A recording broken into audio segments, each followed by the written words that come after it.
Assalamualaikum anak saleh salihah. Semoga semuanya dalam keadaan sehat ya. Amin Allahumma amin. Nah, anak-anak, sekarang kita akan belajar tema 1, subtema 1 ya, yang di LKS. Silahkan buka-buka LKS kalian. Nah, anak-anak, sekarang kita lanjut lagi ya. Belajar tema 1, subtema 1, pembelajaran 1, buku LKS. Nah, di sini sudah kemarin kita sudah belajar cara bersusun pendek ya, yaitu 3 angka. Nah, di sini Ibu sudah menuliskan jawabannya. Ya, caranya seperti kemarin, kalian tulis saja di LKS kalian. Nah, tugas kalian mengerjakan nomor 8, 9 dan juga 10 ya. Boleh kalian skip dulu videonya, terus kalian tulis dulu jawabannya ya. Nah, selanjutnya kita akan ke pembelajaran 4 ya. Nah, di pembelajaran 4 ini kita akan belajar tentang kalimat sempurna ya, yang sesuai dengan unsur-unsur kalimatnya dengan lengkap ya, yaitu ada SPOK. SPOK itu apa sih Bu Guru? Nah, jadi SPOK itu singkatan dari subjek, predikat, dan objek. Nah, subjek itu adalah unsur yang melakukan sesuatu tindakan ya. Contohnya manusia ya, atau mungkin bisa juga kalau di dalam cerita itu binatang juga bisa ya. Nah, predikat itu sebagai unsur kata kerja ya. Dia tuh unsur kata kerjanya, dia tuh melakukan apa, seperti itu ya. Lalu ada objek. Objek adalah unsur yang dikenai kerja oleh subjek. Nah, sedang melakukan apa? Misalkan Budi sedang makan pisang. Nah, pisangnya itu objek ya. Sedang makannya itu predikat dan budinya itu subjek. Nah, seperti itu ya. Nah, selain dalam menyusun kalimat efektif harus menggunakan pola SPO ya.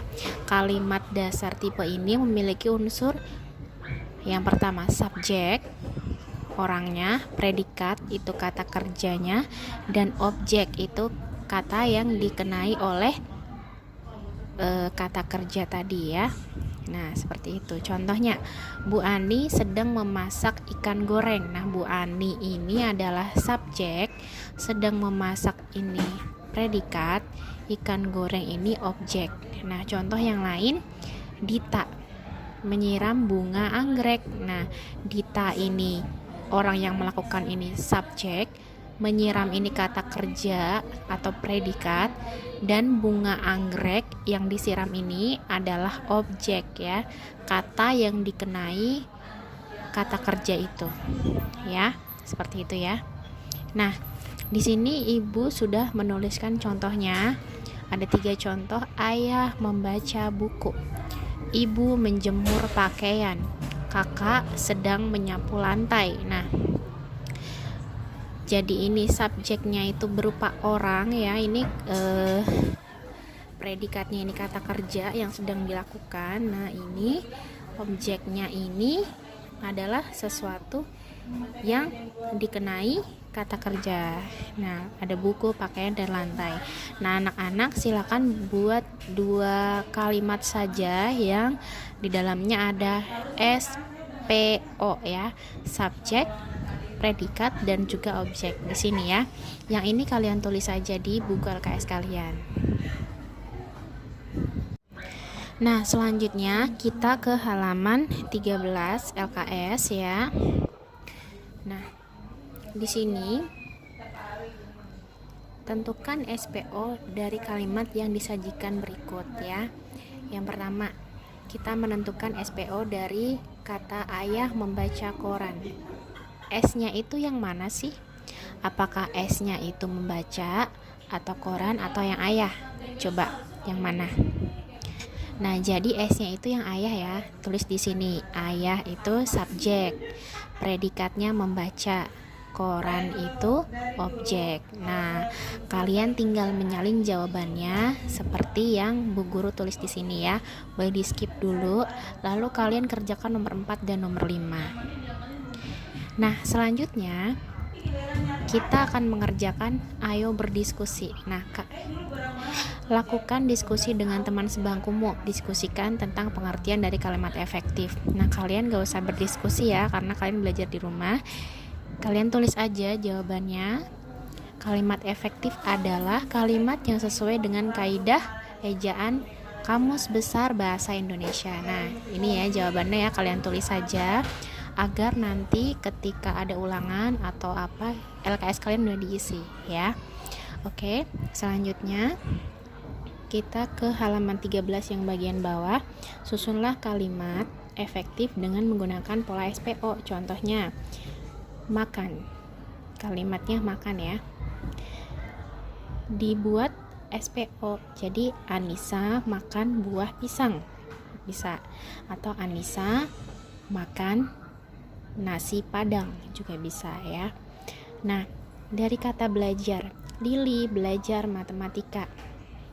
Dari kata bermain, Andi bermain egrang ya. Dari kata mencuci, Fawas mencuci sepatu. Nah, jadi ini ada SPO-nya ya.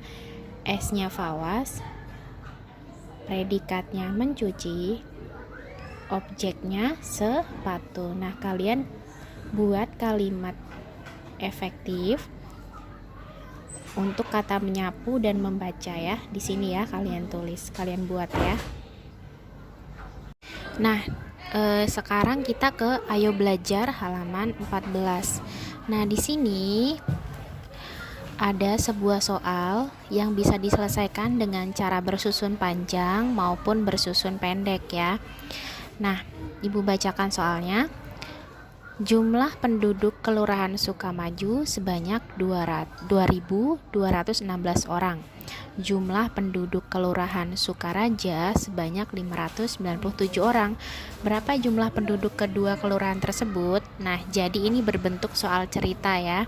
Nah, ketika ditanya berapa jumlah, berarti kalian harus jumlahkan dari penduduk Sukamaju dan juga penduduk Sukaraja. Nah, caranya seperti ini nih. Kita pakai cara yang bersusun pendek saja ya. Nah, jadi dari Sukamaju ditulis ada 2.216 orang. Lalu dari Sukaraja ditulis sebanyak 597 orang ditulis ya. Lalu dijumlahkan. Ingat, penulisannya harus sesuai satuan-satuan, puluhan-puluhan, ratusan-ratusan. Karena ini ribuannya tidak ada pasangannya, berarti dikosongkan saja di sininya ya. Tidak boleh 500-nya di sini tidak boleh. Jadi harus puluhan-puluhan, satuan-satuan, ratusan-ratusan. Meskipun yang ribuannya tidak ada pasangannya. Nah, kita jumlahkan 6 ditambah 7. Maaf ya, maksud Ibu 6 ditambah 7, 13 ya.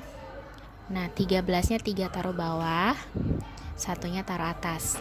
1 ditambah 1, 2 ditambah 9, 11. Satunya taruh bawah, satunya taruh atas ya.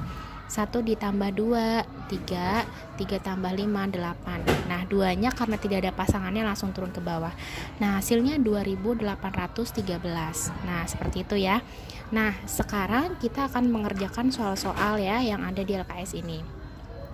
Nah, di sini Ibu sudah mengerjakan nomor 1 sampai dengan nomor 4. Kalian skip videonya lalu kalian tulis jawabannya saja di LKS.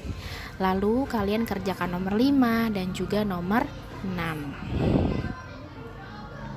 Nah, jika sudah selesai, lanjut mengerjakan yang bawahnya, yang ayo berhitung ya. Silakan ditulis jawaban nomor 1 sampai dengan nomor 3. Lalu kalian kerjakan nomor 4 dan nomor 5. Nah, kita lanjut ke halaman 15 ya. Nah, di sini kita akan belajar tentang seni dekoratif. Apa itu seni dekoratif? Seni dekoratif adalah menggambar dengan tujuan mengolah suatu permukaan benda menjadi lebih indah.